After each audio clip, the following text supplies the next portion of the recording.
Hi, this is Kyle Higgins, and you're listening to the Geekcast Radio Network. You are now on the inside of what I like to call the circle of trust. We are all connected in the great circle of life. You know something, Bert? What? I think you and I are going in circles. It feels like we're going in circles. The circle is now complete. When I left you, I was but the learner. Now I am the master.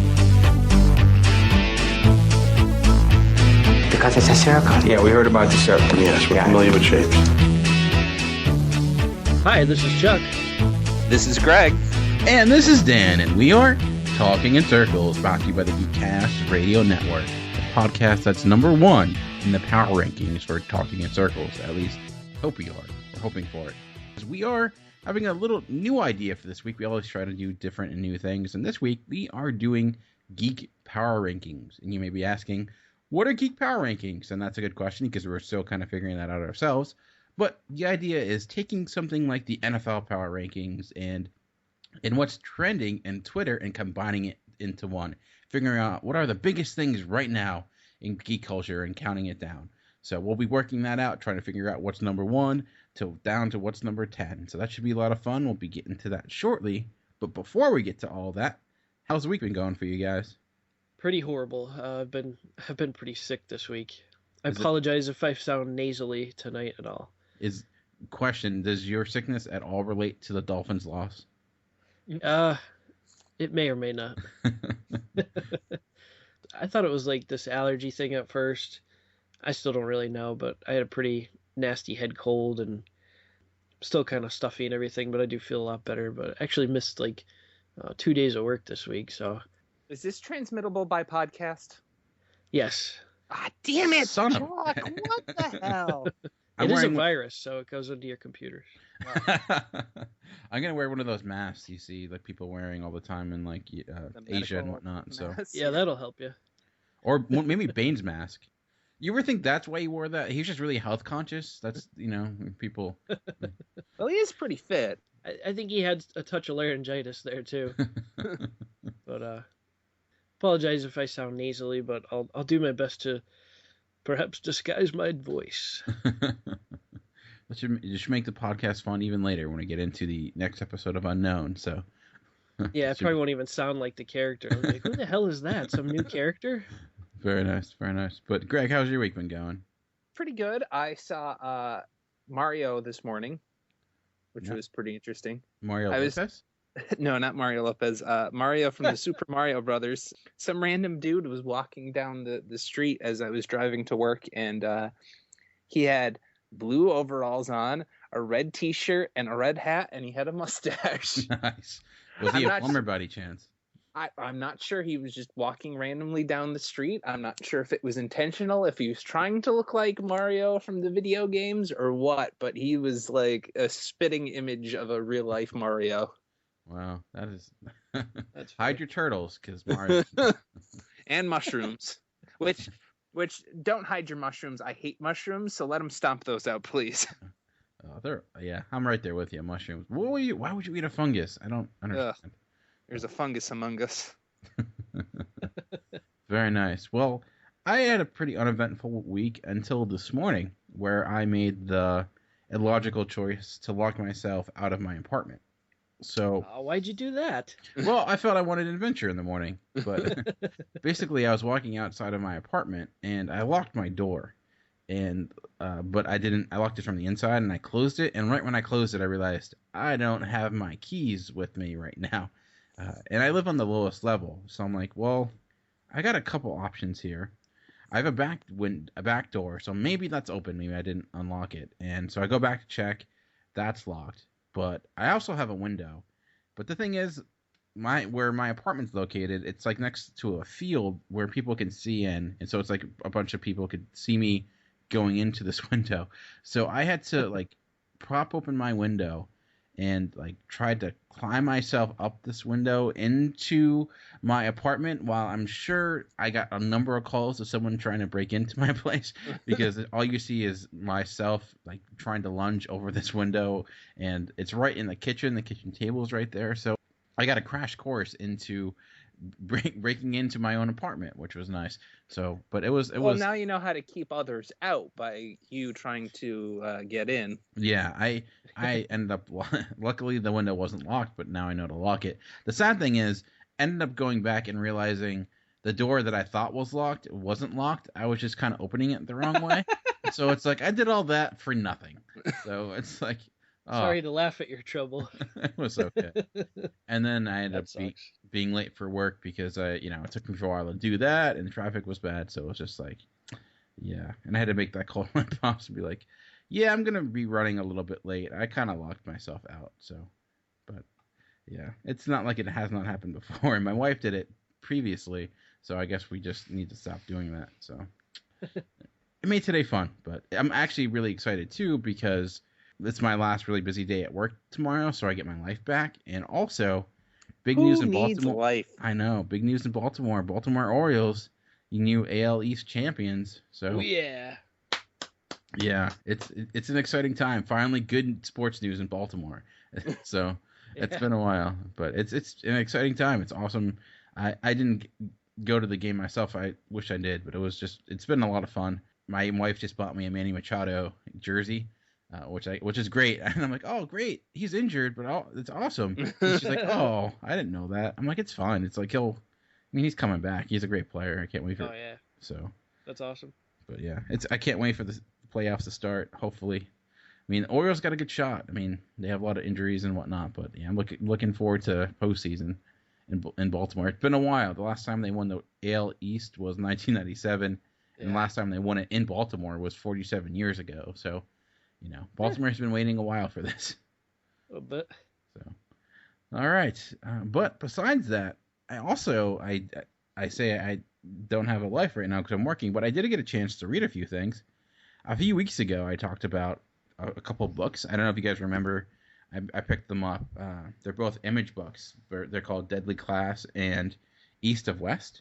Mm-hmm. I remember you picking those up. Yeah, and I finally sat down, and I ended up going home the other weekend, and while my wife was driving, I got a chance, because it's a 3.5-hour drive, to read some, so I ended up reading East of both of them, which is exciting, because I wanted to read some of my stuff that I got from Comic-Con, but I'm like, wait, I got to read the other stuff first. It's only right. So I have like my own personal queue of comics right now. So I think we all do at this point. Exactly. We buy, but we don't always read. So it's always easier to buy. It is. It is much easier to buy. Yeah. So I'll just touch upon them briefly. And I'll see first talk about Deadly Class, because the new issue of it actually just came out this week. And to give you a brief overview of it, like I said, it's done by Image Comics. It's a comic that is really interesting in a lot of different ways. The premise of it is kind of out there, but not completely. It's kind of hard to kind of describe, honestly, at first. But its basic premise is a class of high school students that are in this school that's like an assassin school. But it's not at all what you would expect. It takes place in like the early 1990s and late 80s, basically. It centers around this one kid who had a really troubled life. He's an immigrant, and when he was coming over to the country, his parents were killed. He basically was in foster home, and he was homeless. And during that time period, basically, he's been trying to struggle to live. And he ended up getting involved with this assassin class, and it was like his only shot at living. Basically, was to come to this class of this school that trains these assassins, or go to jail and possibly get killed on the streets. So he ends up kind of getting into this world, and you're being into this world of a lot of really colorful, really strange characters.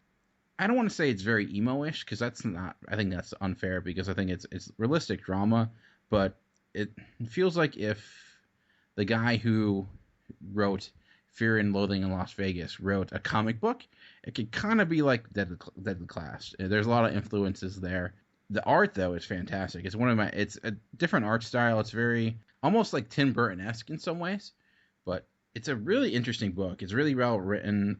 If it's kind of a comic book, if someone told me, hey, I hate superheroes. I think comic books are just about superheroes and nothing interesting.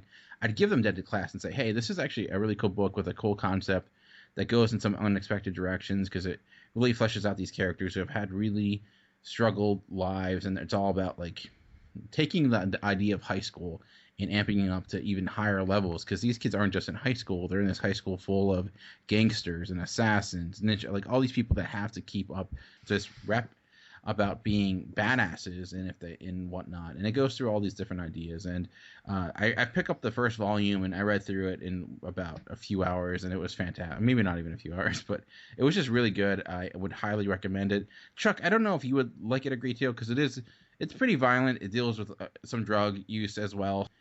But Greg, you might enjoy it. I'm not sure, but I think it's a comic that's not for everyone. I'm the evil son of a bitch in this podcast, apparently.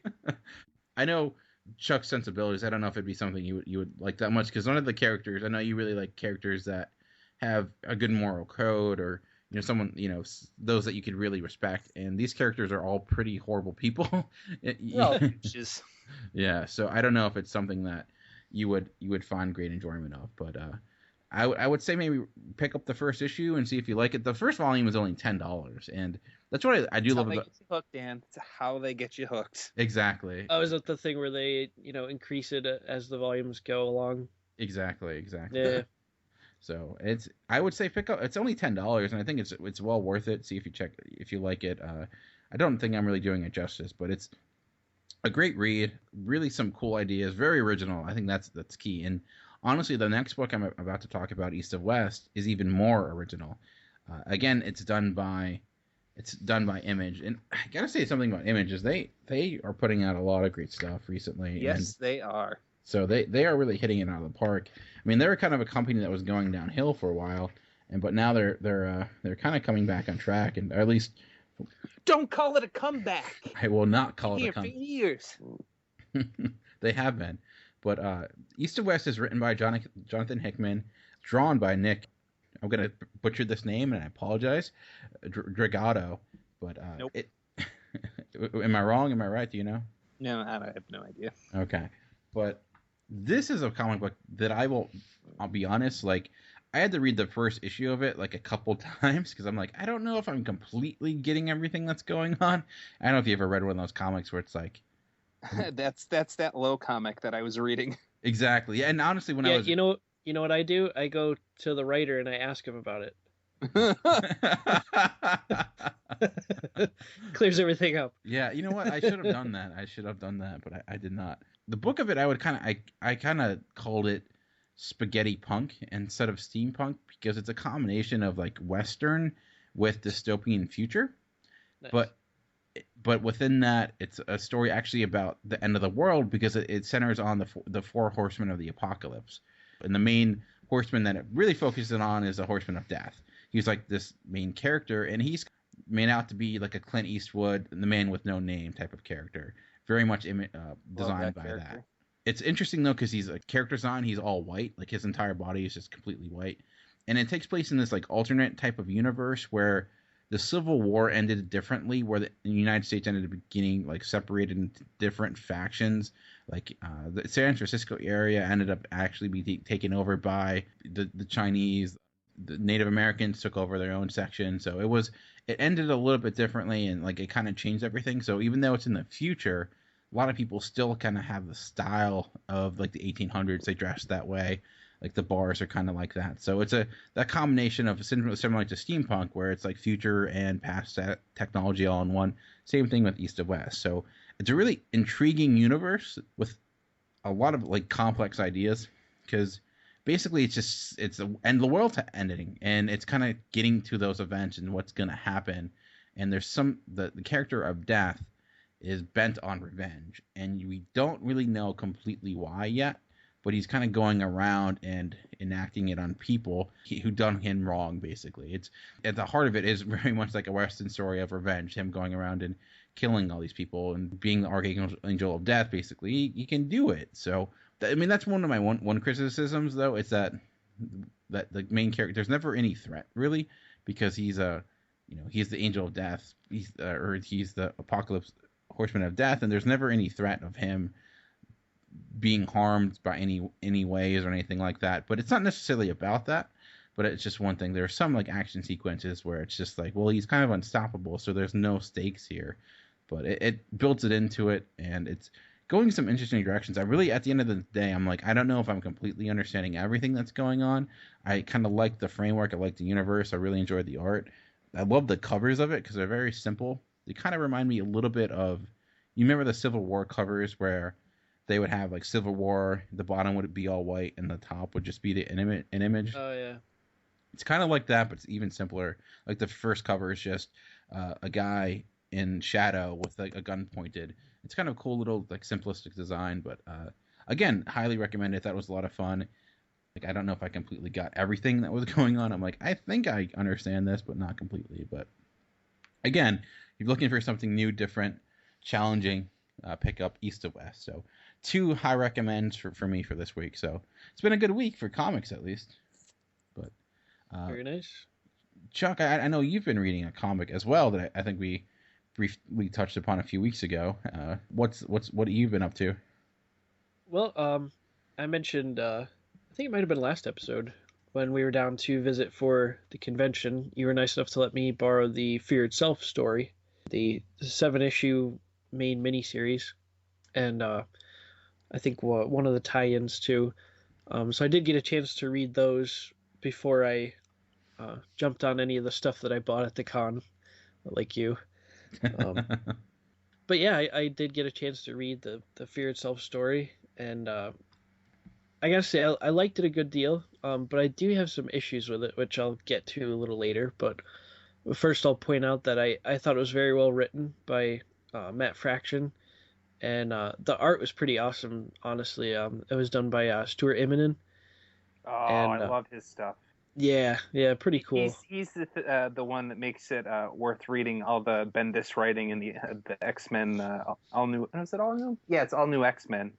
Yeah, like I don't know. He's the guy that he's the art that I think of when I think of like the modern comic book style of art. Mm-hmm.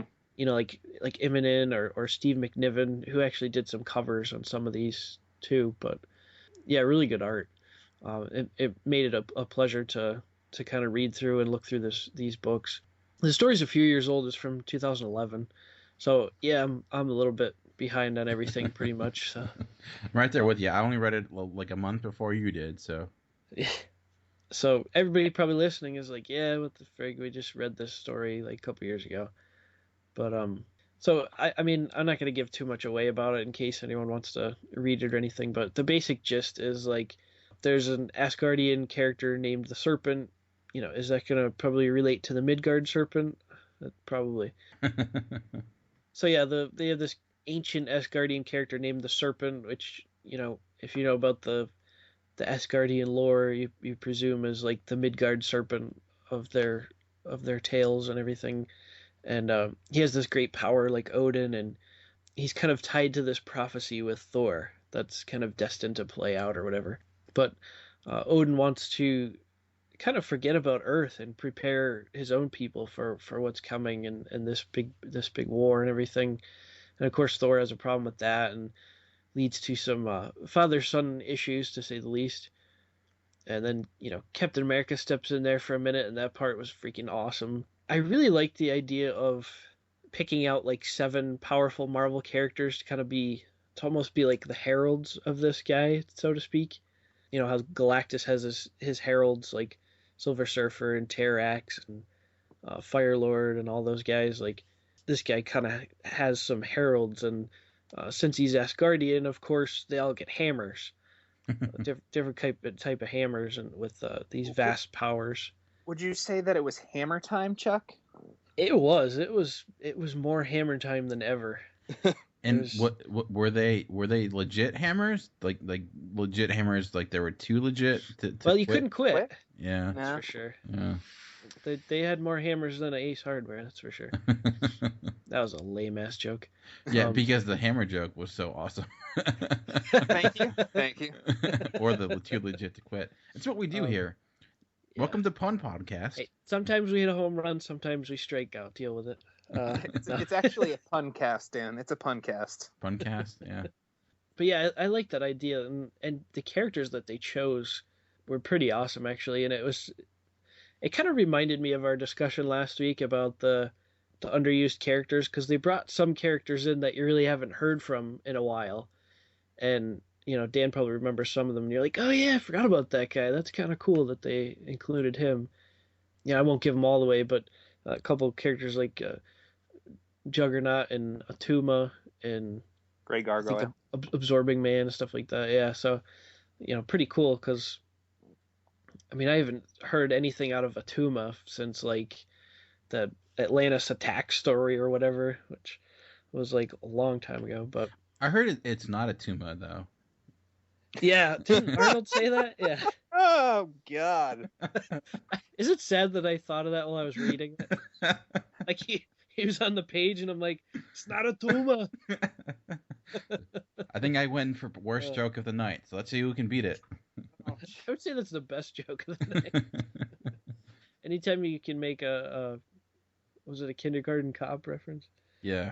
So, but yeah, that was pretty cool. And then there's some other characters in there too, but I wish I could kind of read all the little tie-in stories, because the cool thing is at the end of the issue, it tells you it kind of goes 2XL on you. It's like, if you want to follow this guy, pick up this comic, and if you want to follow like what happens with this guy, pick up this comic. So I'm like, oh, that's really cool, and I wish I could pick up all those little tie-ins, but there's like 100 of them, so I don't think I'll be able to.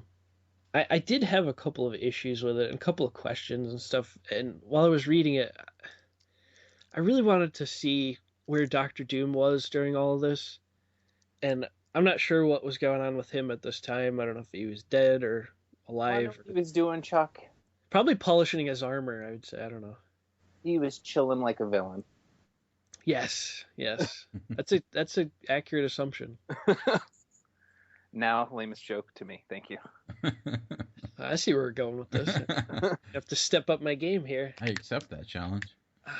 Okay.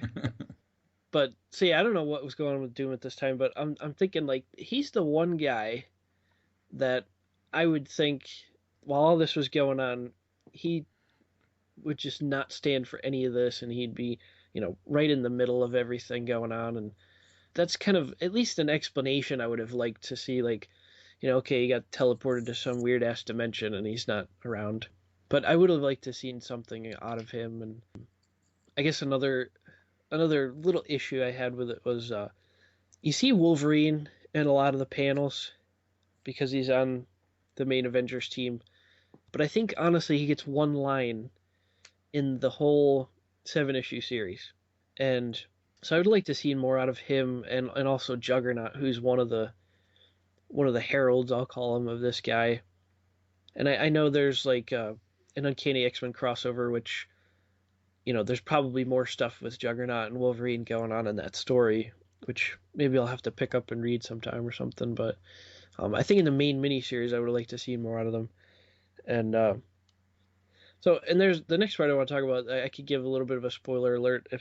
If you really don't want to anything to spoil this story for you, you can kind of skip ahead a minute. But there's a really cool part towards the end of this storyline about Tony Stark making the enchanted weapons for all the Avengers. Do you remember that, Dan? Yeah, I do. That part was freaking awesome. Like, I thought that was like the coolest idea. Honestly, though, I wish we got to see more of it. I mean, it seemed like it didn't really make that much of a difference in the battle. Like, they got it for a little bit, and there was a couple pages of the battle, and then it was like over. Yeah. And like there was this huge lead up to making these weapons, and this was going to be like the turning the tide of the battle. It didn't even seem to have that big of an impact. So I don't know.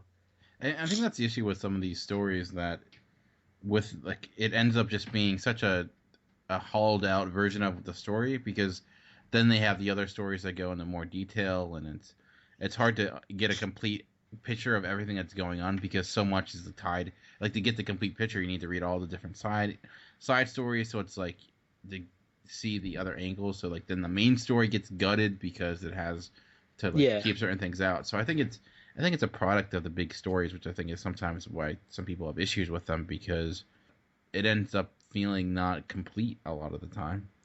Yeah, that was my main like point with reading this story, because it's just like, I know like there was a lot of crossover stuff in the 90s, but it seemed like you could read the main story and still get a really great grasp on what was happening.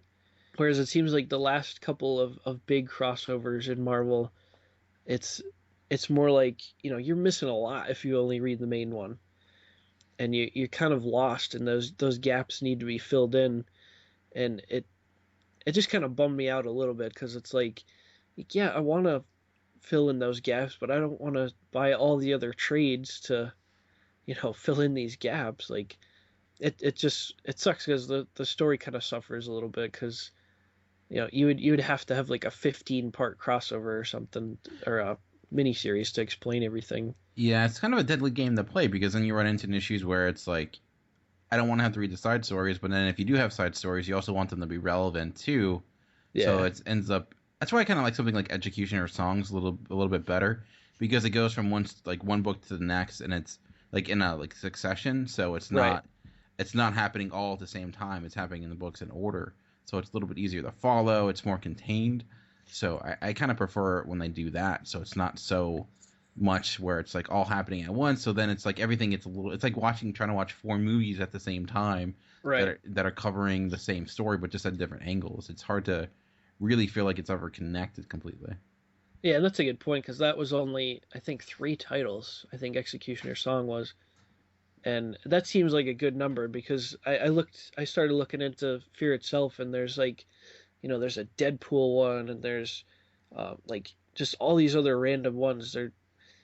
There's got to be like 8 or 10 of them, and certain ones have key pieces to them and everything. And I know I did read the one you gave me, which was I think Uncanny X-Force and the Defenders or something like that.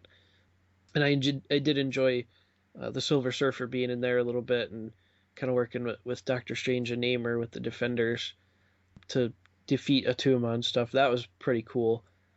But yeah, it's kind of a shame that, like you said, it's a fine line to walk, and this one, unfortunately, I don't think they did as well as they could have, because they could have included some of the more important things in the actual miniseries. But I think overall it was a great story and a great idea.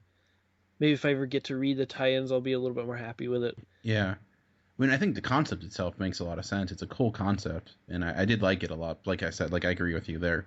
You just kind of want more of it in some spots. So yeah, and even though it was 7 issues, which is a little bit longer than your standard miniseries, it still seemed really quick. Like, it was over really quick. And I forgot to mention the biggest part that I had a problem with, and I won't give too much away here, but there's a part where a major character dies, and it doesn't seem like it impacts the other characters that much at all. They kind of gloss over it very quickly, and it should be this huge, like, heavy moment that everyone should be kind of disturbed by, and they're not really. It's just kind of like not a big deal for some reason. They'll just be back in a couple months. That's all they're thinking during that time. Well, true, yeah, but it doesn't do good for the story you're trying to tell right then and there. Yeah. Have you read Fear itself, Greg? I've read some of the parts, but I don't think I've gotten to read the whole thing. I think I've had parts where I've come in and kind of gone out. So yeah, cool. Yeah, I would recommend it. I mean, like you said, Chuck, it's a 3-year-old story, so a lot of people have already read it. But people like you and me who have not necessarily kept up to date with everything, it's a cool one. And honestly, as I've gotten into more HeroClix, one of the favorite things is like it's come up with a lot of cool characters for that game. So. That I've been picking up. So, all right, Greg, how about yourself? We've kind of been dominating the here. How's your week been going? What have you been up to? Stop with the bondage here, guys. You don't like to be dominated? Come on. Well, I have a couple things here that I have read, so I'll just try and shoot through them really quick. I've read The Goon, which I have never read before, but it was recommended to me. And I found book number 3 on sale at the Baltimore Comic-Con. So I'm kind of starting in the middle of something. which would have helped out if I started from the beginning to kind of get a placement on these characters, since they're so wacky and the land is just so crazy. But the art is really attractive, if you ask me, especially the covers.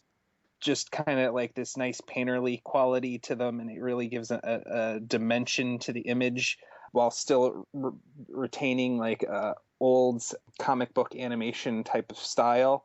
And the inside kind of sticks with that old school animation style like Will Eisner and stuff, which also gets mentioned in this little introduction by Frank Darabont. And I thought it was pretty good. It's like a really crazy combination of, there's a lot of influence from Will Eisner in this book. The spirit, it's kind of in that same world as kind of Frank Darabont says at the beginning in his introduction. It's a cross between Will Eisner stuff and like a B-rated movie. There's one where it becomes just monster fight. And it's just a whole lot of fun, if you ask me. It doesn't really take itself too seriously at all. It's just trying to be crazy and fun. So I might try and go back to the beginning and read the first issue. One of the highlights of the book was in one of them they had a crossover between Hellboy and the Goon, and if you know me, Hellboy, I'm a big fan of Hellboy, so I thought that was really cool. That's interesting because I know like they don't seem like worlds that would cross over, but that's intriguing. They actually made it a pretty cool crossover. It kind of starts off with Hellboy and Mike Mignola's animation, and then he kind of gets transported into the Goon's world and has to find his way back to leave it kind of open so you could read it, enjoy it. But once they transport into the Goon world, then Eric Powell's illustration style takes over. So I thought that was kind of neat and a good use of changing style, because I've said it before in other podcasts. I don't like it when the artist gets switched out every 2 seconds. It kind of messes up the story. But for this, I think it was a good thing, because it kind of showed that you're in one world and now you're in another thing, which is kind of why I don't like it in regular stories where they just kind of change an artist to change an artist. So I recommend that one. Actually, I'm recommending all the ones that I've read here. A lot of recommends today. Yeah, the next one I read was Avengers Arena Murder World, where I read the first 2 volumes, and it's essentially Hunger Games with nice Avengers characters, and they make fun of that a little bit, but it's definitely a different take on the Hunger Games. It's not politically run. It's more of arcade, becoming godlike in this with this little island. So it's also a cross of Lord of the Flies, which they also mention in the book. And one of my favorite books that I was forced to read in high school was Lord of the Flies, and it was one of the books that I actually enjoyed reading. So with the cross with all that stuff, of course it was going to be enjoyable for me. So is this a newer book, or This has started probably a year and a half ago, I want to say. The art is nothing special. It's okay. And the art's by, let me see here. Yeah, I think it changes through different stories. Yeah, they have different ones, so I'm not going to really comment on that too much. But the writer is Dennis Hopeless, and I think he's done a good job of making it something different than Hunger Games. He's also done a good job of bringing in different characters that we don't know to kind of mix it up. So there are some people that were kind of questioning their motives throughout the whole thing, and he's also brought back characters that we haven't heard from lately, so we're also don't know where they're coming from at this point.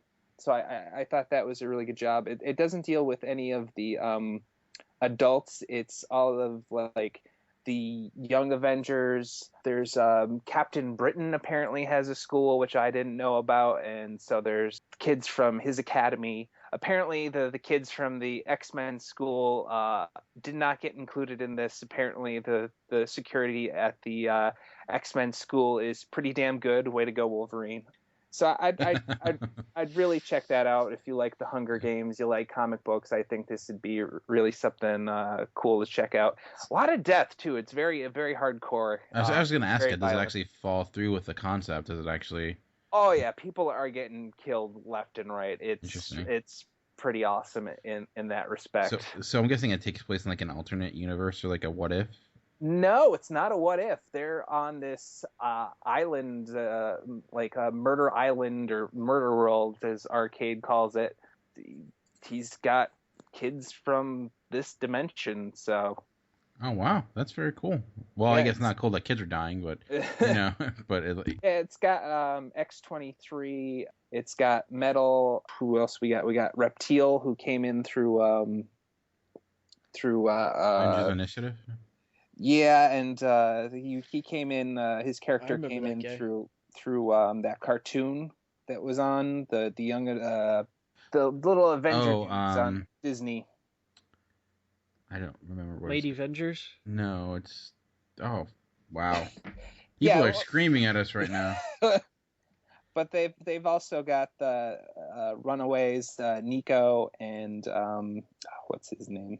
I didn't read too much of the Runaways, but there's another dude in there from the Runaways. So I thought it was a really good story. I'd highly recommend those. I have the first two ones called Kill or Die, and then the second one is Game On.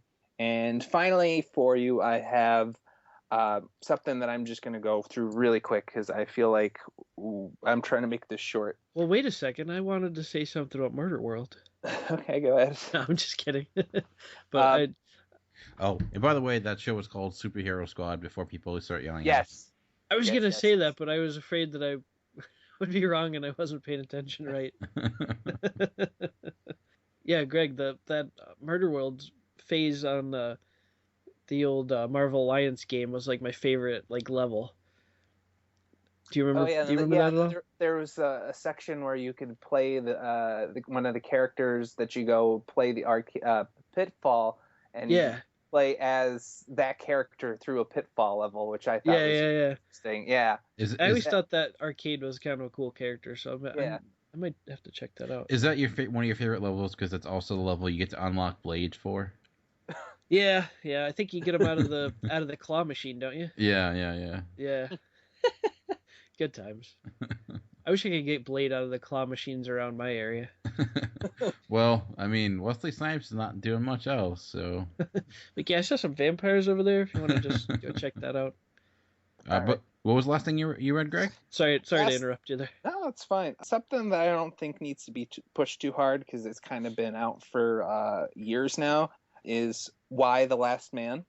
Nice. I've been wanting to read this. I bought the first volume like 3 years ago, and have yet to pick it up. So I do crap like that all the time.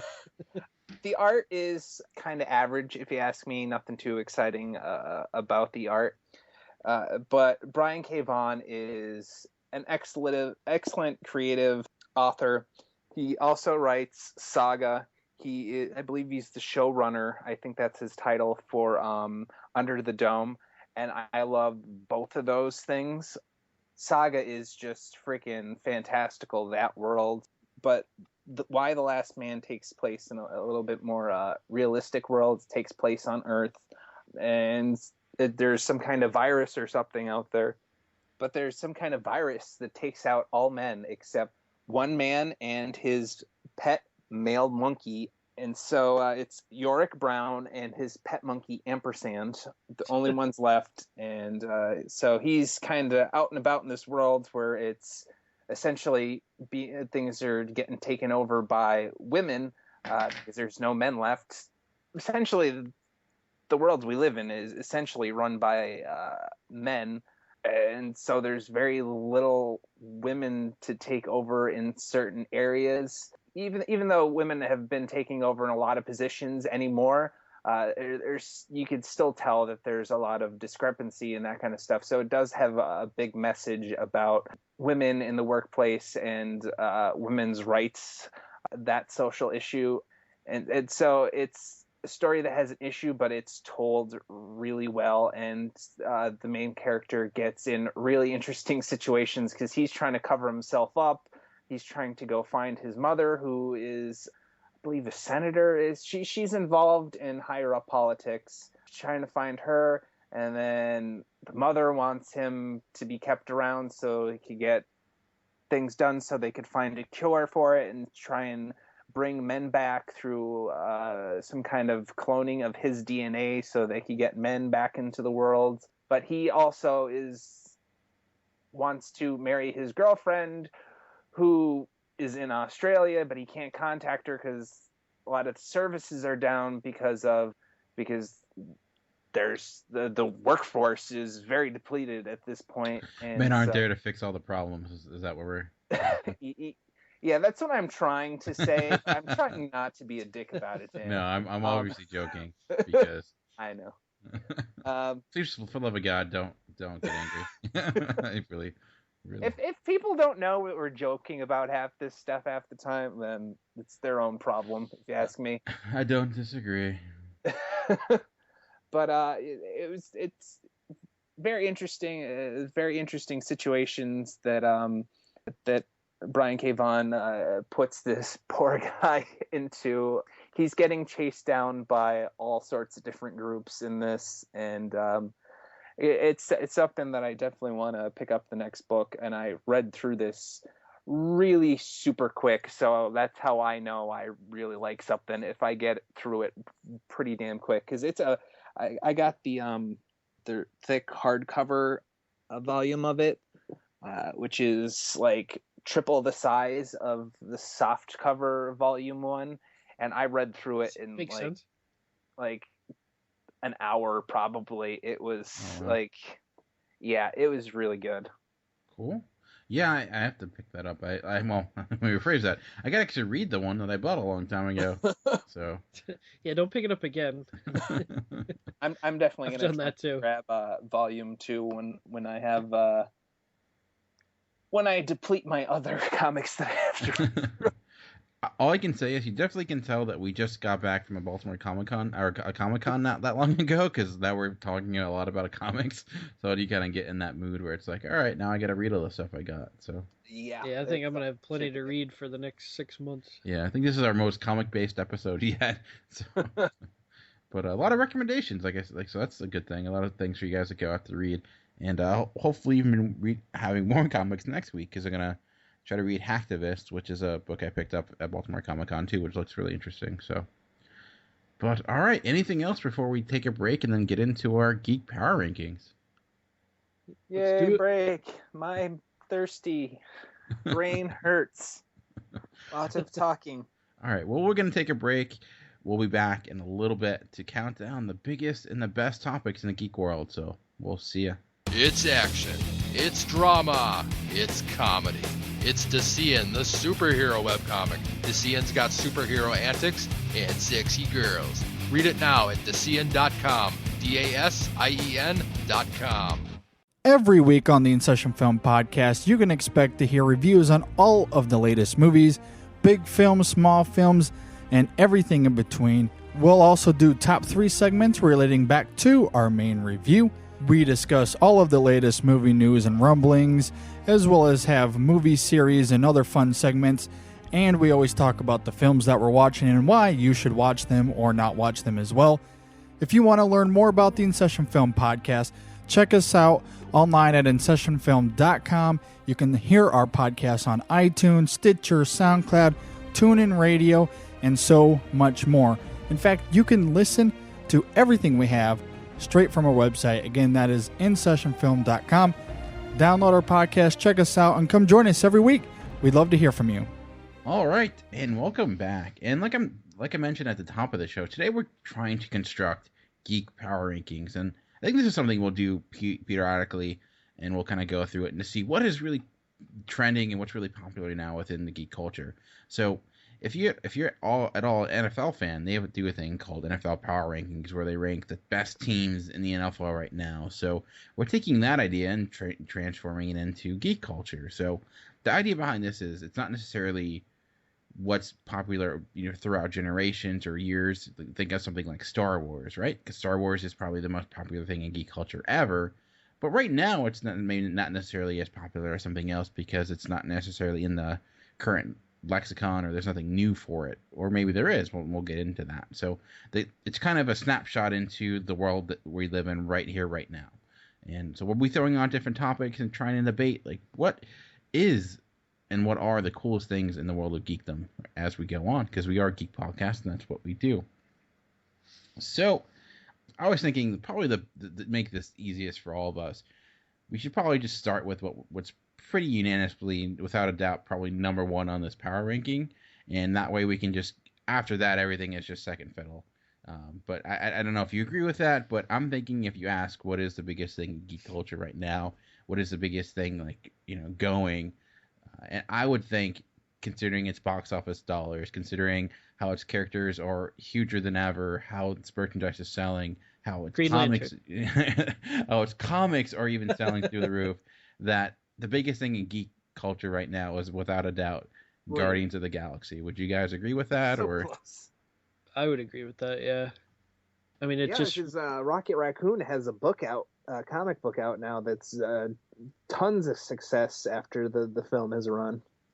Yeah, and there's this app now that you can text Groot or something like that. So it just puts I am Groot for everything? Yeah, pretty much. Pretty sure I could just Command C, Command V that. Yeah, I mean, and paste people. Just goes to show you, throw it out there and it'll eat it up. But yeah, I would say Guardians of the Galaxy. I mean, just recently it became the highest grossing movie of 2014, right? Yeah, it's closing in on. It's probably gonna make over $300 million. It's the biggest thing going right now. It's by far the biggest. It's not the biggest global movie currently. That's still Transformers. Thanks China for that. But yeah, Guardians of the Galaxy, the biggest domestic hit. It's kind of funny though, because it was projected to make $150 million, and it's doubled that, which is insane. So much for way off projection, guy. He's going on one of those Bud Light commercials. Yeah. Real men of genius. So we have our number one. That's without a doubt. I figure we get that out of the way. Everything else is second fiddle. So no need to debate there. So what we'll do now is go through some other topics. Try to see okay, would that belong in the top 5? Is that more of a bottom 5 thing, or does not belong in the top 10 whatsoever? And it's kind of come and gone. So we kind of started with a movie/comic book thing. Are there any other topics or anything else you think, okay, this is also really popular, this also has to be on the Geek Power Rankings right now? Well, I think one that I would put in there is something that's been in the news the last few days. That's Avengers Age of Ultron. And there's a lot of anticipation for that, because it's coming out next May. So I don't know if you guys would agree with that. I've debated about that as well, because I try to construct my own top 10. And when I put this on Twitter and Facebook and asked, what are the biggest things in geek culture right now? This was one of the responses, was Avengers Age of Ultron. And I definitely think it's there. To me, it's a debatable in the bottom 10 or bottom 5, the top 10. So 6 through 10. I think we can put it in there for right now and see where we go for it. Because I think it's more of a whisper thing. Yeah. I think it's going to obviously explode, but I don't think... All over your face, neck, and chest. It's a careless whisper. Yeah. I feel like there are other properties right now that maybe are even exploding, or maybe there's certain buzz around them, popular or negative. I feel like with Age of Ultron, for whatever reason, there's a lot of intrigue there for sure, but maybe... Listen, every single Avenger site I go on mentions this movie. Every time I go to AvengersAgeofUltron.com, it's all over it all the time. But yeah, we'll see. I do think it belongs in the discussion. So we'll throw that in the bottom 5 for right now and see where we can go. And I guess since we started with Age of Ultron, it's probably a good idea to... And I'm kind of lumping this into one character. And I'm thinking, well, what's popular right now? And... I mean, you could always say Batman any day of the week, right? The Batman's always popular. Are you Batman? I did not know that. I am Batman. Cool. Okay. Well, I think Batman, and you belong on this list. Think about it right now, though. I mean, popular. He's always popular. He has all of his movies, but currently, man, Batman versus Superman, like someone blinks on the set and it's like headline news. It's every little thing. The Batmobile images came out. Like it's news all the time. For whatever reason, people are just dying to get news about it. So, and beyond that, you also have the Gotham TV show coming up. There is a Batman video game, but that's not scheduled till next year. I think. I mean, there's some buzz on that, but I know with the Gotham TV show, it's also the 75th year anniversary of Batman, which there's been a lot about that. There's been conventions and pretty Batman much 66, bitch, and West. Yeah, see, there you go. And so that I think Batman is always popular, but I do think he is rather popular right now. How do you guys feel about that? I concur fully, Daniel. You concur? Yeah, I would agree with that. I wasn't sure if we were gonna lump the Superman Batman movie into a separate thing, or are you gonna include it with this? I think it'd be easier just to say Batman in general, in my opinion, just because it's kind of all related into this one faction of a character per se, since it's all Batman related in some way. Instead of with Guardians of the Galaxy, Rocket Raccoon has his own comic book right now. Groot has his own app, because that's a thing, I guess. And Chris Pratt is going to be hosting SNL soon. So I feel like it's similar to that, where you have all these different parts of Guardians of the Galaxy, but they're all Guardians of the Galaxy within themselves. So we thinking would that be more popular right now in geekdom than Age of Ultron, or less popular, do we think? I think just the fact that he has so much stuff going on, I think it would have to be more towards the top 5 than the bottom. I think we've just only really got one thing going on with Avengers Age of Ultron, because it's just a movie. This has got movie, TV show, old TV show. I think there's just more things going on with it, so I think it should be top 5 for right now. Chuck, agree, disagree? Yeah, I guess I would agree. I'd put it in the top 5 probably. Okay, so we'll throw it there for right now. All right, Chuck, I know you had a few topics on your list. So what else did you have, or did I cheat and take them by putting Batman all in one?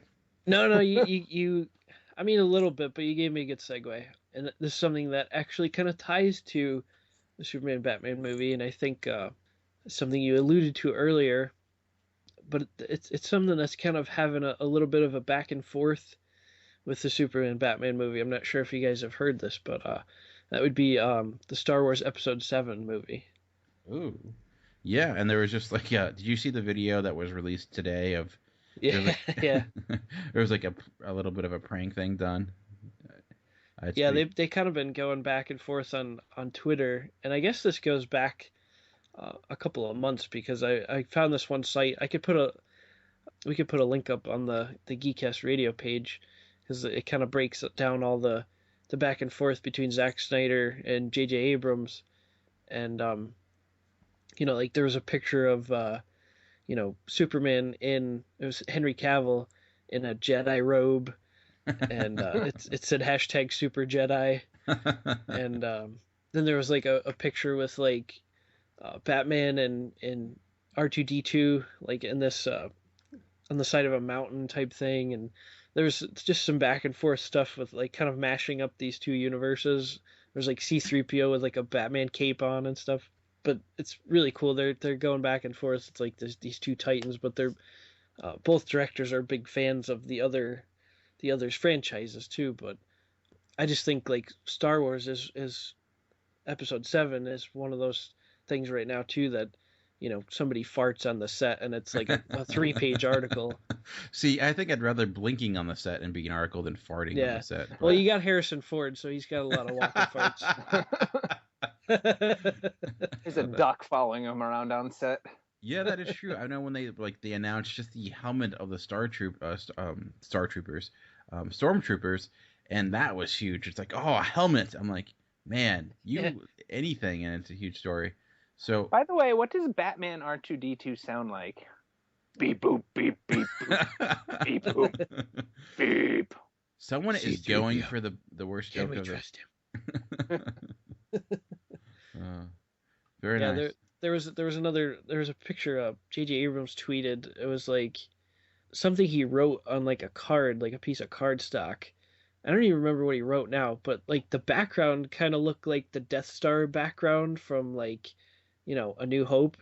And like people were like going nuts over like, oh my God, the Death Star is going to be in this. And like they're freaking out.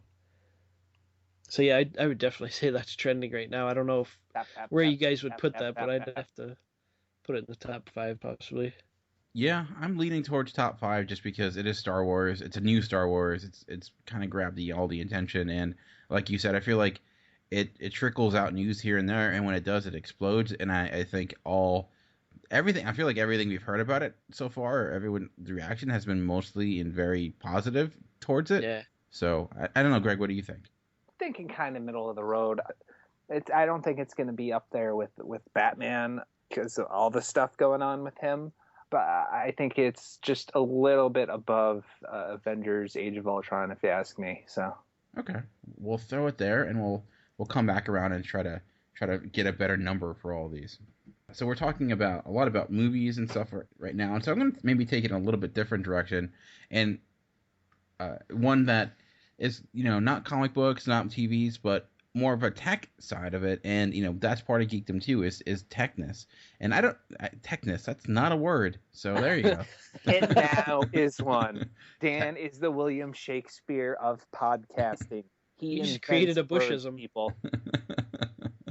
I just got compared to George Bush and William Shakespeare at the same time. I don't know that's ever happened in human history before. That's the ever internet now explode. We just killed the internet.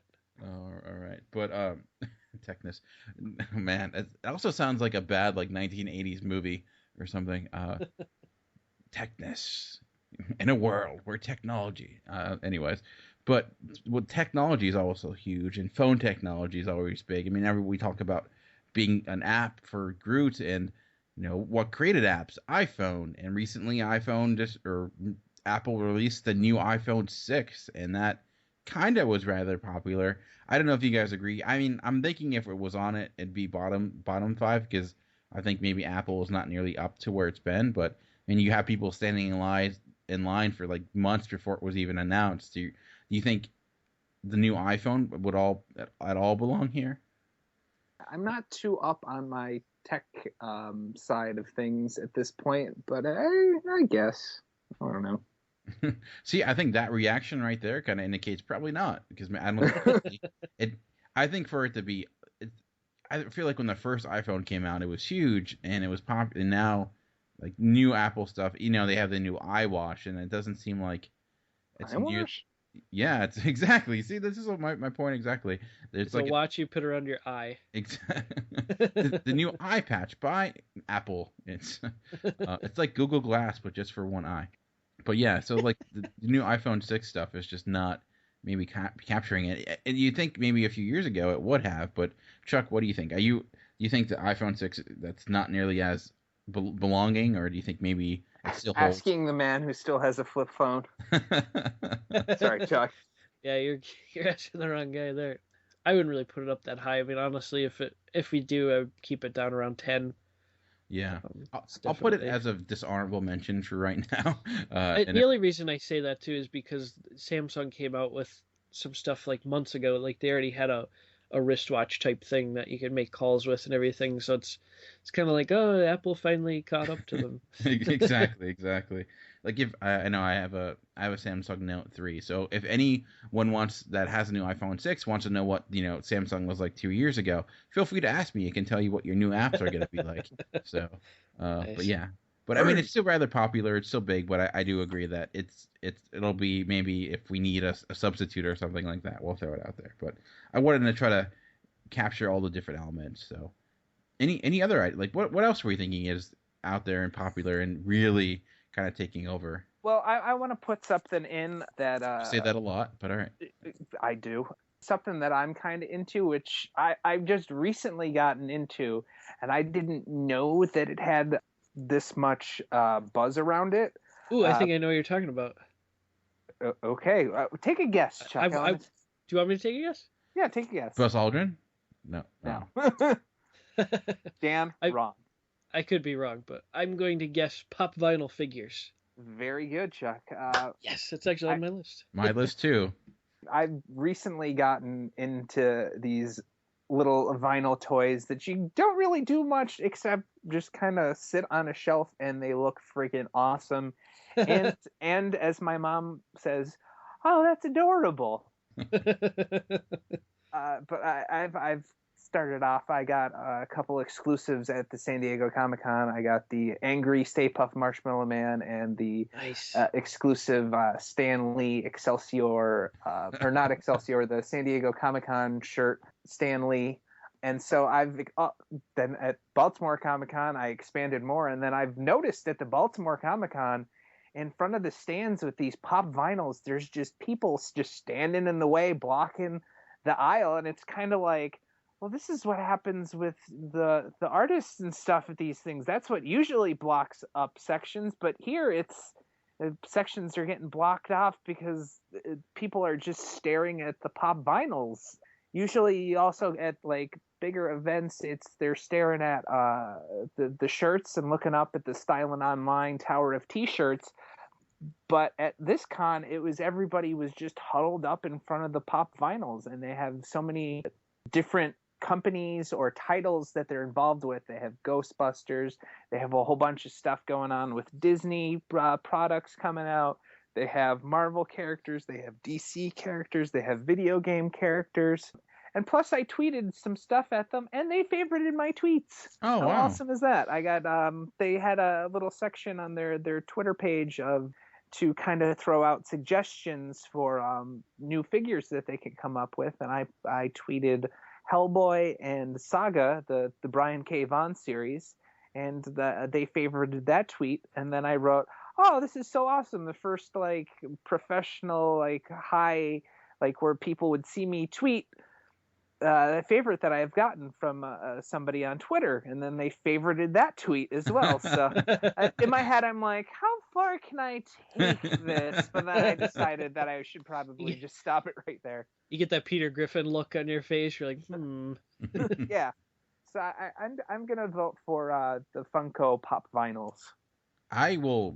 It was on my list too, and I think Chuck, you said it was on yours. And yeah, I would definitely throw it in there. I walk around. I work in kind of a tech company, and I see these everywhere. They're on. Person in my near me has one of some Game of Thrones characters. So it's like, if you're into something and you're geeked into something, chances are you have a pop vinyl of it. I don't, but I know a lot of people do. And like you said, Greg, they were huge at the con. I think they sell everywhere. I mean, bookstores have them. They're gigantic. They are like the hot, if you're going to include toys or collectibles, I think they're by far the biggest collectible right now. Do you agree, Chuck? Yeah, I would agree. So I'm thinking this definitely blings into the top 5 territory. Are we feeling that strong about it? Yeah, I'd probably slide it in there around number 4, something like that. Slide it in there, Chuck. Just real slick. Yeah. Lube that up. Chuck, did you have anything else on your list? I'll go with something that may not be on yours, because I know we'll probably have some things in common, but this would probably be maybe on the lower end for sure, but maybe I'll lump it together in one thing, and I'll say Wolverine, which I know he's always kind of overused and worn out and stuff, but we get this big story coming out, the death of Wolverine. And I really have started to see it pop up on a lot of websites that I frequent, and everybody's talking about this Death of Wolverine story, and it showed up on Yahoo, so you know it's a big deal. Was it right next to the Kim Kardashian story about her getting a new haircut? Yeah, they have the biggest stories, so that's the only news source that I go to. They have the most misleading headlines in the history of the world. Oh, they do. It's like, you will not believe this thing that just happened. It's amazing. It's like, oh, yeah, I believe it. President farted today. Yeah. Oh, really? Yeah, that's great, yeah. And then, I mean, we got, Days of Future Past came out earlier this year and stuff like that, but I think this Death of Wolverine story is going to be kind of a big deal here, and people are really starting to talk about it right now, and it's making quite a buzz. Yeah, I agree. He was actually on my list. I wasn't sure where he would go, but I think that you make a good point with the Death of Wolverine. It's gigantic. It's well, I don't know how big it is within, how many people are super excited for it, but it's certainly getting a lot of buzz. A lot of people talking about it, either because they don't like it, or it's certainly a topic that's caused a lot of discussion. So there's no doubt about that. So I do agree. Maybe it would be near the bottom of the top 10. Like a 8, 9, or 10. But I agree. It probably does belong on the list. Cool. Greg, what say you? I think that's getting a lot of chatter. I've seen it on like CNN, like normal sites that you don't see a lot about comic books and everything. And I've seen a lot of stuff out there on the normie sites of non-geek related sites, aka normie sites, about it. That's so our when episode title. Normies. Normies. Fuck you, normies. Don't know if that would go over well with iTunes, but well, F you, normies. Yeah, you know what? That'll trick them. Really? No. That fools iTunes? Really? It doesn't fool iTunes. Wow. I think it might not get posted because you said bad things about the iPhone 6 anyway, so who knows? Oh, shit, son of a bitch. We're screwed on this episode, guys. Yeah. This episode is not making it into this top 10. I'm telling you. But yeah, I agree. So we'll throw that in the bottom 5 for right now as we try to figure this guy out. So the guy said that fucks up with Wolverine. I don't know. We're gonna put him on the bottom of the top 10 so we can figure him out. Yeah. One thing we're kind of getting into the fall season, and within fall season, what comes? Well, fall TV shows. And I'm surprised, Chuck, you didn't bring this up. I figured it'd be like the first thing you bring up because you're contractually obligated to talk about it. And that, of course, is Arrow. Yeah, I was going to mention Arrow. I didn't want to prematurely mention it. I didn't want to get too excited. I feel like it's universally loved within the geek community. It's so much so that this is the first time I've ever seen people get upset when a show wasn't released on Netflix streaming when they said it was going to be. On September 14th, it was supposed to come on Netflix, and it didn't. And it caused an outrage, and Netflix had to release a statement. And I've never seen that done before, ever, for anything. So I think that definitely tells you that, Arrow, I mean, it's huge right now. Fans were standing outside the CEO of Netflix office going, "You have failed the city." Greg, do you agree? Do you think it's as popular as we think it is? I'm not sure of its popularity with others. I think it's very popular among us. I'm not sure exactly how to read that one, to be quite honest. Yeah, I will say, I mean, it gets good ratings for CW for sure. I think, looking at going through the Comic-Con, I saw a lot of Arrow cosplay, at least a lot of Green Arrow cosplay, more so than ever before. So that's a good point, Greg. Like, is it just that the fan base is very rapid fan base and it's not that big, or is it that it is really popular? I guess that's a good point. It's hard to. I think it is because just from the stuff I've seen on their Facebook sites and the buzz I've heard, the comments that I've read, and it's a lot of people that don't know anything about comics, and it's that kind of 18 to 35 demographic, and there's a lot of people that like, "Oh, what happened in the comics? I never even read that." And I hear people talking about it, but they love the show. It's really popular with that age group. Yeah, I'm feeling pretty strong about it. I think it's Arrow, I think season 2 kind of brought it into a new light. It bringing in a lot of the the Batman villains, and even to the point where Liam Neeson said he'd even come onto the show and do Ra's al Ghul. So yeah, and I think honestly, Liam Neeson just really wants something to do because he just recently said that he really wants to be in Star Wars Episode 7. I think honestly he just wants something to do that's not too close to Taken. I want to stop taking things. Yeah, but I'm thinking this belongs in the top 5. I don't know. We agreement on that, Craig? I think. I know you're a little bit unsure, but do you think have we convinced you, or are you still on the fence? If I'm gonna go middle, I guess. Okay, we'll throw it there for right now. I'd go middle just to satisfy Greg. Hey, No, that I like came to out be really- satisfied. It's probably not the first time that's been said. So I feel like I stole one from your list. Is any other topics? I feel like I'm kind of throwing them out there. But anything else we're thinking of that hasn't been brought up yet? I'll throw out a random one or two. I'm not sure if they'll stick, but They will stick, Chuck. how about Deadpool? Ooh, a recent addition to my list because of the news that dropped today that they are officially planning the Deadpool movie. Yeah, February of 2016, from what I hear. Yeah, What? they pushed back Fantastic Four and they replaced it with Deadpool. What? How long can we keep this going? Ryan Reynolds. Ryan Reynolds will be Deadpool. It appears. What? And I don't think it's connected to Wolverine Origins. So. Morgan Freeman will narrate. What? Yeah, so I'm Deadpool.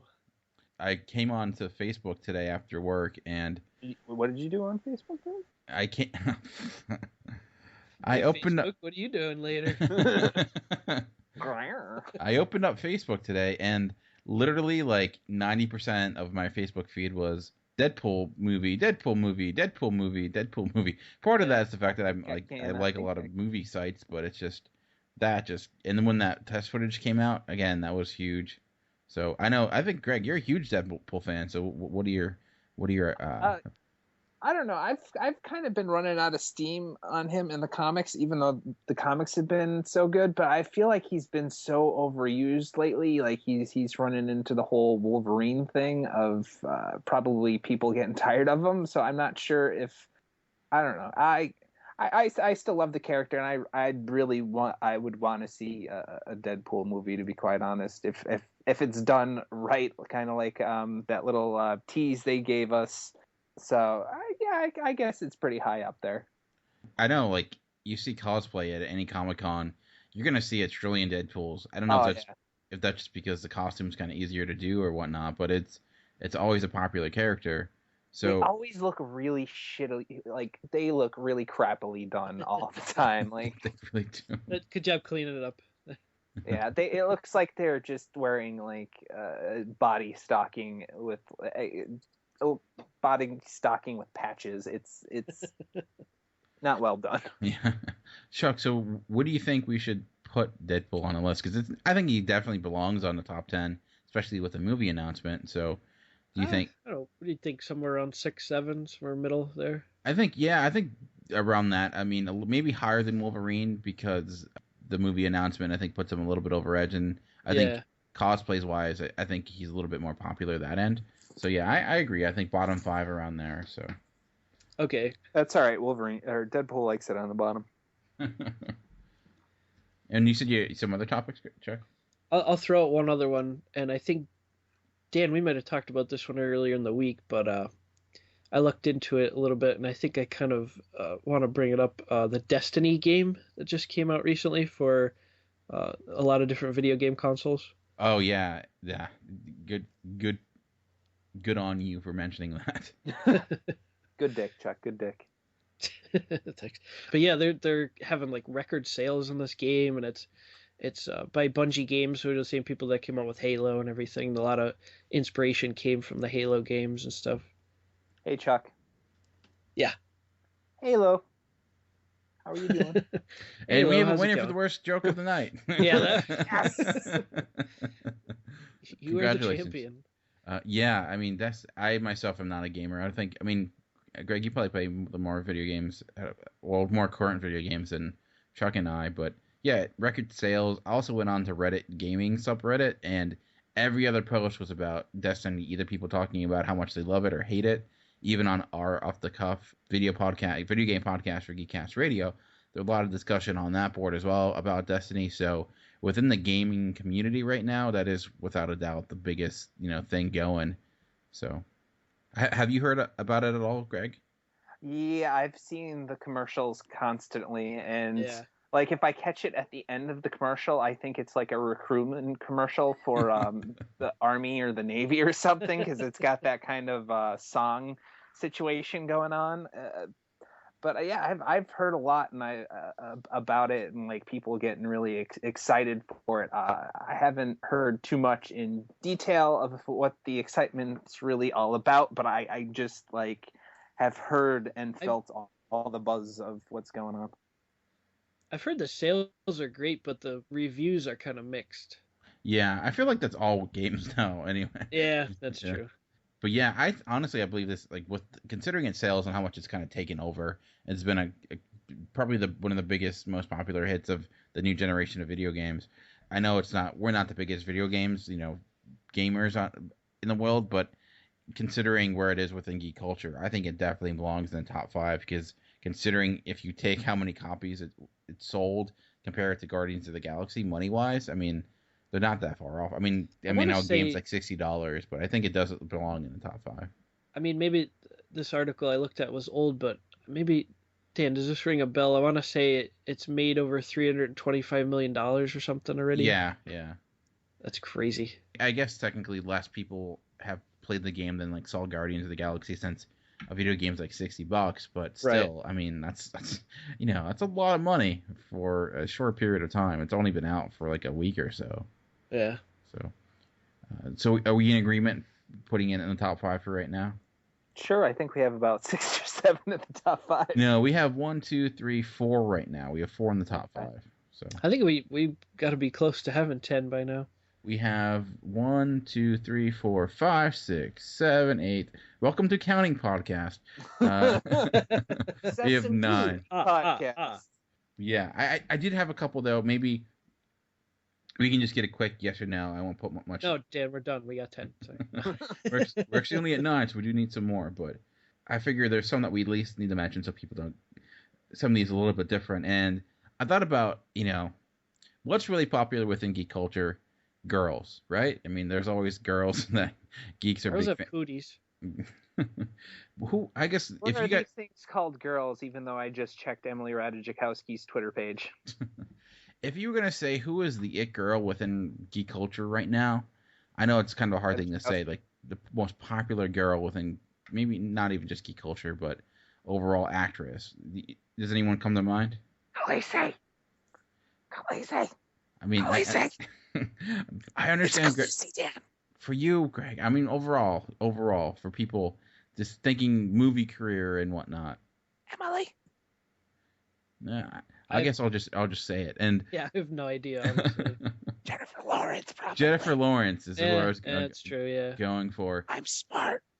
She's Mystique in the X-Men movies. She is, in the Hunger Games movies, which are huge. I mean, they've been the biggest movies of the years when they've come out. She's hugely popular, Oscar winner. I think, and obviously she had that fappening not too long ago, which was such a big deal that it ended the Ice Bucket Challenge. I think I saw a meme that said... like Jennifer Lawrence should be happy that her boobs ended the Ice Bucket Challenge, which... But it reignited a second Ice Bucket Challenge, but they poured all the ice onto everybody's crotches. Not to make light of the situation, but that those were jokes that definitely happened. But I do think, considering geek culture, there's always that it girl, and I know there's a lot of them, like you mentioned, Emily Clark and Emma Ratajkowski and whatnot. But overall, though, I think considering the character she's playing, Jennifer Lawrence is pretty big in the world of geekdom. Do we agree? Disagree? Yeah, especially with the Hunger Games. She's very popular with young ladies and older men, especially me when my eyes are closed at night, trying to fall asleep. So yeah, I think she's should enter the top 5 as. I'm thinking more so middle, maybe. I don't know. But I think she belongs there. What about you, Chuck? Yeah, I would probably include her in the list somewhere. I would say, I guess maybe bottom half, only because the movies have. All right, you know what? She's got a pretty good top half too, there, Chuck. I don't have an opinion. You guys settle this out. Only because the movies have been out for a while, I guess. Hunger Games and X-Men both came out a while ago, so it's maybe has faded a little bit. You do have the new Hunger Games coming out this November, but I guess that's still November. So, but I agree, maybe not this. Had the fappening. Yeah, but I think that's legitimate. So maybe bottom middle. So we'll throw that right there. So just some quick ones. Either we can say yes or no. Don't have to go much detail about these, and then we can try to knock out this ranking of these. I know I said Arrow with Fall TV. I don't know if this is popular right now since it's not currently airing. Unlike, I think it doesn't. But I think this is maybe more generally popular than maybe popular within the geek culture. But what about Walking Dead? I think that's always popular at this point. Do they have a new season coming up, or are they just starting? Yeah, or? In October, I believe, is when they start. Yeah, I think maybe when we get a little bit closer, I think there's going to be a little bit more hype for it. But yeah, so I'm gonna go kind of a no for right this moment. Yeah, I agree. What about you, Chuck? I would say no until it starts, maybe. Yeah. You know what? I'm sure once the premiere hits, it's gonna be probably number one. But yeah, if we do this in a few months, again, it'll be definitely on the list. But unlike Arrow, which I think is having a lot of people. It's still within, because of all the different rumors of different characters. With Walking Dead, I think maybe since it's kind of been established, it doesn't. Yeah, and they're keeping things a little bit under wraps more. Arrow's trying to promote more, and they're this character's gonna be in, this character's gonna be in it, and Walking Dead's sort of keeping a lid on things. They're not revealing too much. Yeah. Another huge thing in geek culture. This new series is currently going on right now, and I know. Greg, you're the only one within us that watches this show, but Doctor Who did just have a new Doctor. I'd say yes, because there's legitimately a lot of talk on Twitter and stuff. I did not see it. I don't know when the frigate airs, since I've already missed the first episode, and I'm just not caught up. But I definitely, that's all the ladies talk about. The very few ladies that I talk to, I've always hear talk about Doctor Who constantly with geek friends. So yeah, I mean the Whovians are a pretty huge fan base. So I know, Chuck, you're probably less into it than I. Only reason I know anything about it is because I watched it for the homework episode. But I would say because I agree. There's a lot of chatter there. Maybe we can throw it in the bottom 5, see if it fits at the end. But I don't know, I feel like maybe I'm just less out of it than I normally am, but the new Doctor, I don't think, for whatever reason, when I heard a lot more about it when Matt Smith was the Doctor than a new guy. I don't know if that's just. I think he needs some time to pull on people's heartstrings. I think after a while he'll get a little bit farther up. Okay, another person, real quick. One of the most popular podcasts going. He's like a hero to a lot of podcasters, and he Dan. Also, and he's also we all know who you're gonna say, Dan. Host of At Midnight, and that's Chris Hardwick. Would we put him in the top 10 at all? He's in a lot of shit, so I would say yes. I wouldn't say that he's up that high. I'd say bottom 10, but he's got his fingers in everything geek. I know, Chuck, you're probably not the biggest fan as him as maybe I am or other people, but how do you feel? I would say no. Okay. I probably wouldn't put him in the top 10 personally, but all right. We'll throw him in the substitute section for right now, because I was debating too. I'm not sure. I put him with above iPhone 6, but I don't know. But I just thought I would have to throw him out there. And thinking there's anything else that we didn't go over before we nail it down. But no, I think we got it pretty well sorted. I know this is probably a no, but they did announce Surge was coming back, and it's already sold out. That energy drink from the 90s. But I don't know, just for a random thing to throw out there. Oh wow. Yeah, I don't know if do you remember Surge? No, I don't remember that. It was like Red Bull before Red Bull, but it was I saw a post on Reddit, and then next thing I know, it's already sold out every thing that was going to come back. So. Wow. But the fact that we don't even know what it is tells me it doesn't belong on the list. So yeah, I didn't even hear about it. So yeah. All right, so we have our number 1, Guardians of the Galaxy. So the question becomes, what's number 2? And the ones we selected for the top 5 that are with unanimous top 5s were Batman, Pop Vinyl, and the video game Destiny. So what do we think should go as number 2? I'm leaning towards Batman just because of everything that's going on right now. What do you guys think? I think just the mass amount of stuff that he has his fingers in. I'm going to keep using that phrase for some reason. I don't know why. But I just think the amount of things out with him, I think he deserves a second spot there. What do you think, Chuck? Yeah, I'd probably throw him in right there around number 2. Okay, so what comes next then? We have Pop Vinyl and Destiny. This one's kind of tough.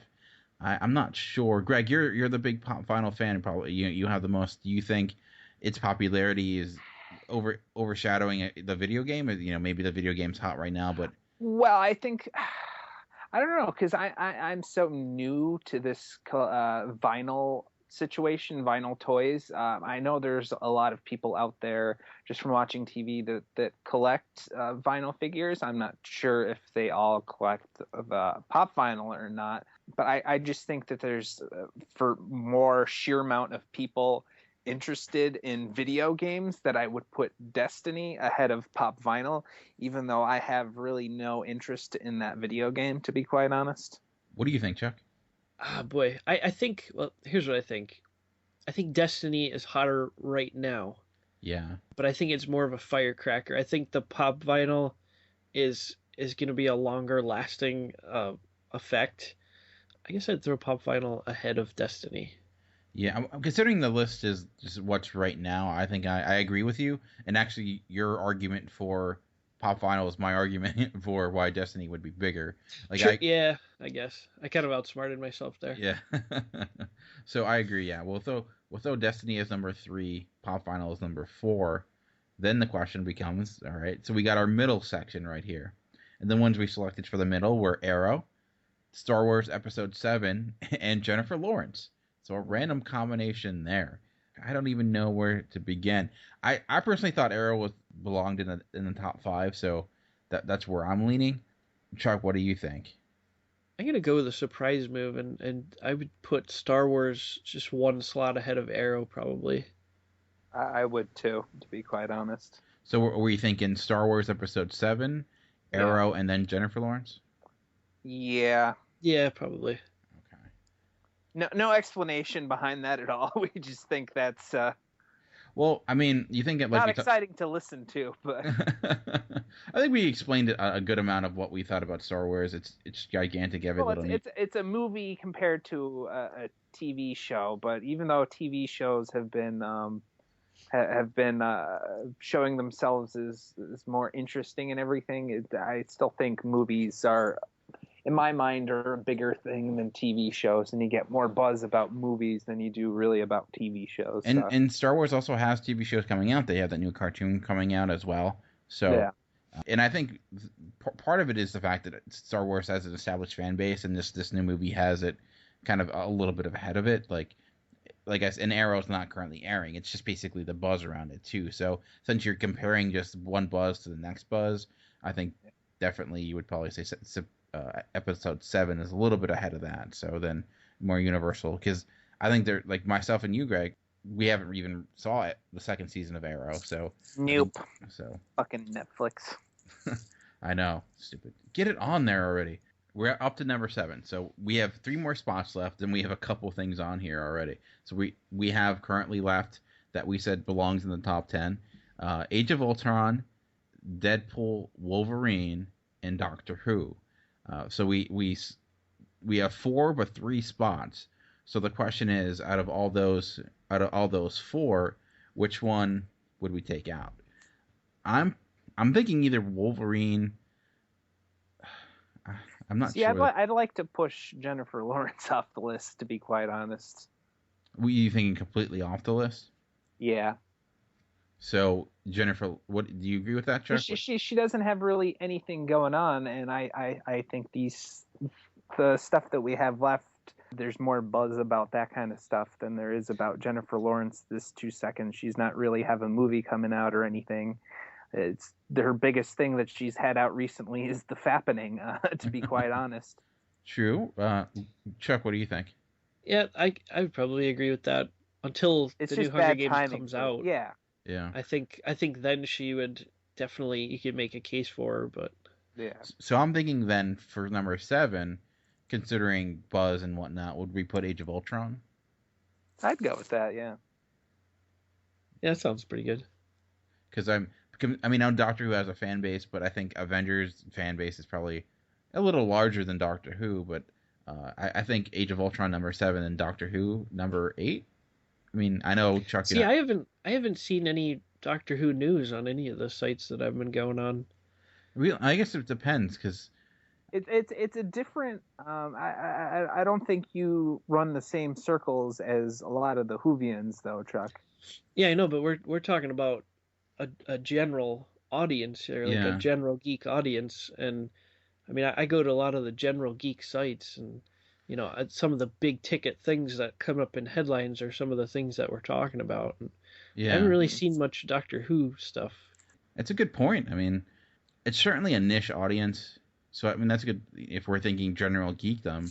Girls, you're all niches now. I don't think all girls like. It was a joke. It was a joke. Then we have Deadpool and Wolverine, and with the movie coming out, and I think currently like the more popular character just in general, I would probably thinking Deadpool, but with the death of Wolverine, that's making national news, so maybe it should be Wolverine. So that I don't know. There's two different things there. What do we? I don't know. We thinking Deadpool? We thinking Wolverine? Which one goes where? What number are we on? We have 8, 9, and 10. So we have 3 spots, and we have Doctor Who, Deadpool, and Wolverine left. So we have the number of spots. They all are gonna make it. We just have to figure out which one would. I'd be okay. I'd be okay with going for 8, 9, and 10. I'd be okay with saying like Deadpool. Actually, maybe Wolverine, Deadpool, Doctor Who. What do you think, Greg? I think Wolverine, Deadpool, Doctor Who. And I agree. Only because the Wolverine, like you said, made some things like CNN and Yahoo and stuff like that. But yeah. Otherwise, I would probably have Wolverine at 10. But because of those things, I would move him up. So, to count it down, at number 10, we have Doctor Who. At number 9, Deadpool. 8, Wolverine. 7, Age of Ultron. 6, Arrow. 5, Star Wars Episode 7. 4, Pop Vinyl. 3, Destiny. 2, Batman. And 1, Guardians of the Galaxy. So excellent. Very good list, actually. Comic book heavy, but I think it's a very comic book world we live in right now. Superheroes. We do have toys in there. We do have Star Wars. So, but I think it's legit. I think it's legit to quit. Hey. Yeah. If this list would be selected for Hammer Time, I believe. So if you disagree or agree with us, feel free to yell, scream, and let us know. We'll get at the end of the. Post it in the messages below. We'll get to how to comment and interact with us at the end of the show. But before we go, we have another episode of that infamous, world famous, the biggest thing going right now. Maybe we should have put this on the top 10, which I don't know why we didn't even think about that, but. We bring you episode 9 of Unknown, Et tu, Brute.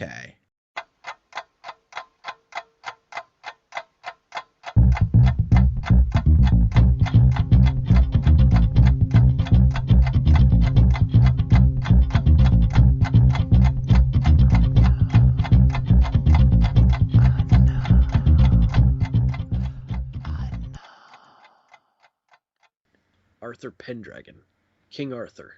The King of Camelot? That's a legend. And besides, if it was real, it took place hundreds of years ago. How would he still be alive?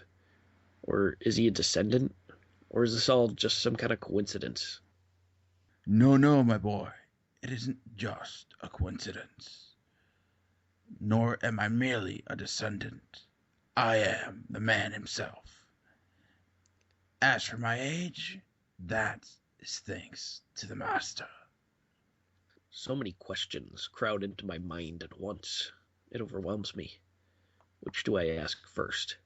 So I repeat the one that was only half answered. How could this master keep you alive for so long? He has power.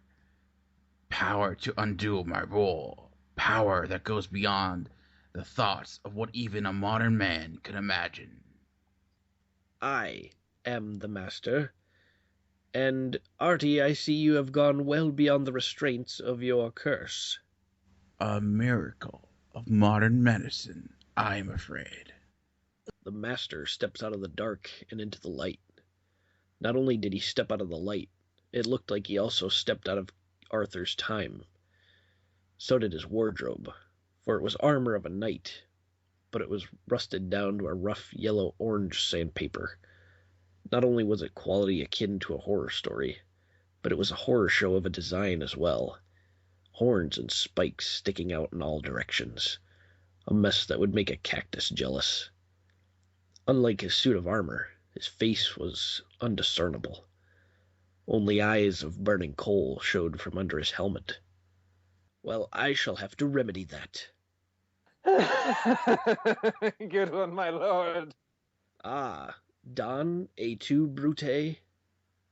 I was just keeping tabs on Artie, you see. I was going to report his deception right after this. Oh, I am quite sure, Don. And who do we have here? Me? I know who you are. Well, as much as anyone can. I was being rhetorical. Well then, to be fair, you should tell me who you are. I think it should be quite apparent at this point. Besides, at this point, it has become moot. My sword appears to come alive, like it has a mind of its own. Arthur tries to hold on to it the best he can, but it's beyond his strength. He loses his grip, and the sword flips around to confront the former old man. Without hesitation, the sword plunges through his gut. A scream calls out, and it's mine. No! I'm late, and I know it, but I still try to grab onto the hilt. Another failed attempt to save a life. As soon as my skin touches the hilt, another light emanates from my skin, and the dying King Arthur. A chorus of voices sings out in my head. One annoying voice rings out louder than the rest. Take me with you. Grab hold. For better or worse, I do as I'm told, grabbing hold of the thick, greasy hair of the disembodied head. The light becomes enough to blind a man. No, you tricked me. You will not escape my grasp. I felt it deep within. Lord Wilt spoke a lie. For we were already a long distance away. The surroundings became a pure white and then slipped to black.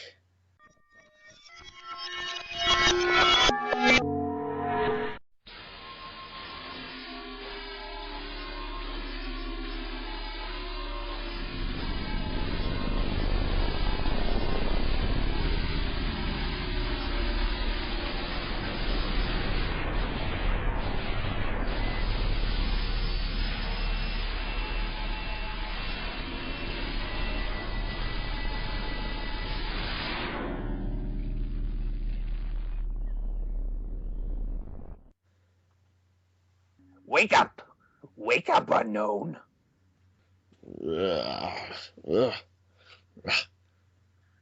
We are here. Did I die? No, you have arrived. Where? Where is my father? Dead, I am afraid.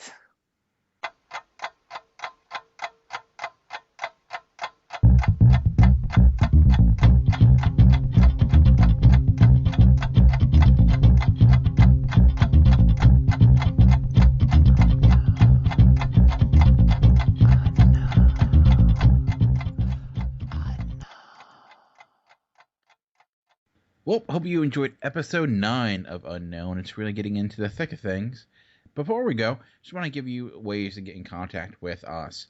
You can comment on the episode post by going to geekcastradio.com or nerdly.co.uk. Also, we're on Geek Life Radio. They broadcast our shows on Thursday mornings. You can also find us on Facebook and Twitter. Search Talking in Circles, GCRN. I'm also on Twitter at Movie Revolt. And Greg, what is your Twitter name? At the Create Forge, Dan. And Chuck, if you had a Twitter name, what would it be? Totally put on the spot. Sorry about I that. hate Twitter.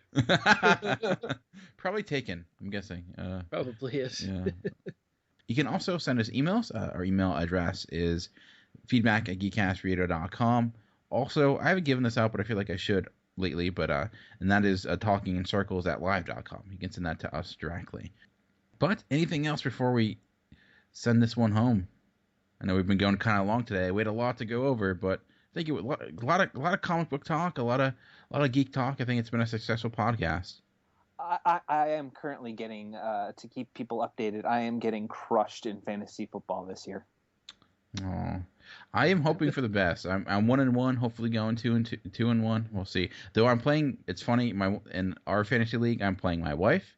My work fantasy league, I'm playing my boss. So I can't win. I can't win this weekend.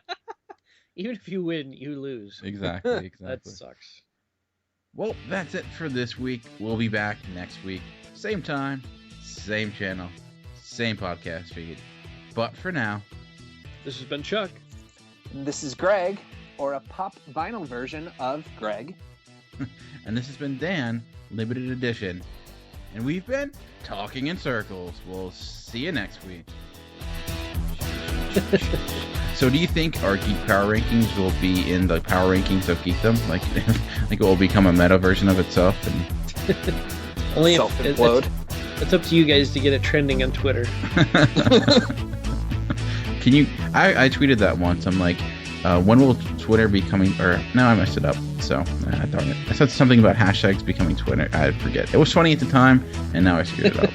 It's been a long, long day. So... I feel like we can mash the words like they do for everything else, and if something's trending on Twitter, we can say it's twending.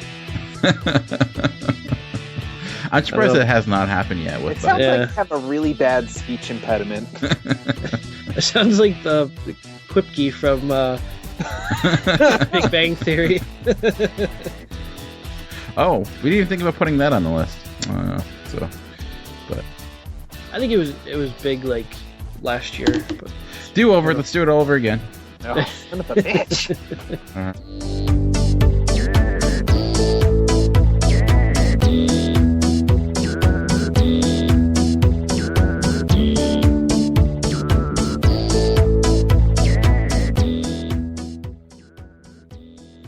Sorry, my face is like full of that shit that Toad spits out in the X-Men movie.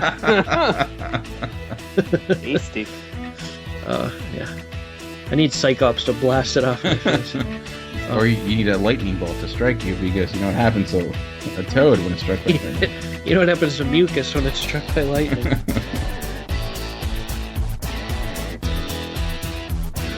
There's some kind of virus or something out there. I got a burp, hold on. Man. Burp session. Timed it right. We bring you episode 9 of Unknown, A2 Butte. I sounded like Butte, didn't I? A2 Poontang? What?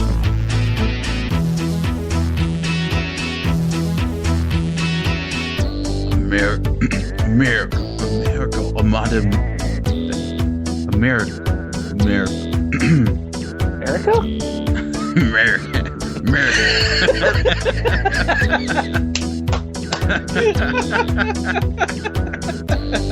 Fuck yeah.